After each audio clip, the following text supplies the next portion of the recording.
See what Morgus is making today. Alec Gifford looks back on Louisiana's first television station, 50 years of memories. Good evening. Welcome to Morgus. The very first Morgus show was aired more than 40 years ago, and 52 episodes are still showing, most having been taped and shown here on Channel 6 till the late 80s. In one memorable episode, Dr. Morgus encounters the late Wayne Mack, coming into his clinic with a bad case of bad breath. I have halitosis. Look. Dr. Morgus decides to operate, assisted by the lumbering Chopsley, played by the late Tommy George.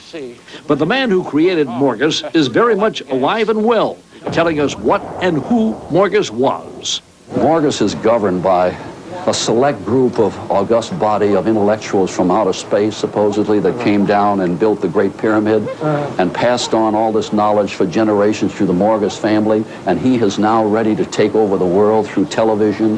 Morgus comes off of Don Quixote, because Morgus is Don Quixote. He was my favorite character in literature. And Chopsley is Sancho Panza, the great idealist trying to help the world, bring it to a higher order. So there's some depth in what we were trying to do here. But now, that man, Sid Noel, is turning his creative genius into another very serious direction. This is my program now. It's called Uncle Noel's Fun Fables. He wrote 24 short stories, fashioned much like the Aesop fables, to be heard by pupils from kindergarten through 5th grade, designed to steer those young minds away from crime and violence. Jefferson Parish Sheriff Harry Lee liked the idea so much, he financed their use in the Jefferson Parish schools, and even occasionally read them himself in classes. Once upon a time. But the voice on the classroom tapes is that of Sid Noel, like the story of twin sons of a king who were in line to succeed him to the throne. When anyone would ask who would be the next king, the king would say, I'll put him to a test someday, and the smarter will be chosen king. The man who is Morgus considers this his new mission in life.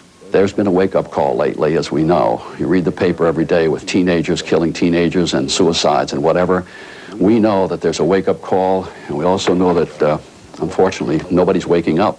So there's a very serious side to Morgus, who counts among his fans some very serious-minded adults who were once his childhood fans, like our investigative reporter, Richard Angelico.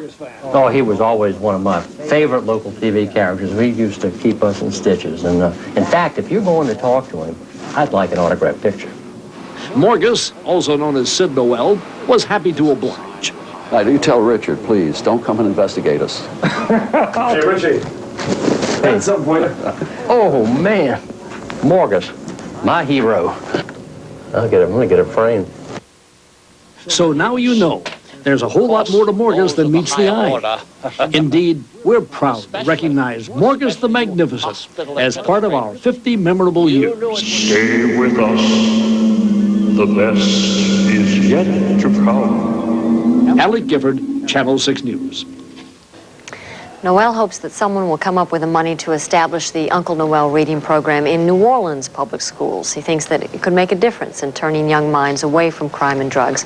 And New Orleans public schools are the only ones in the area that don't have it. You can get more information from Morgus on his website. He's jumped into the 90s with a website. The address is www.morgus.com.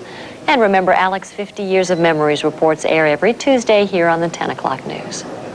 Neat. Yeah. And now it's time for Uncle Dan's weather report. Seems only right there's a Morgus.com, you know? We know that some things do have staying power. It's the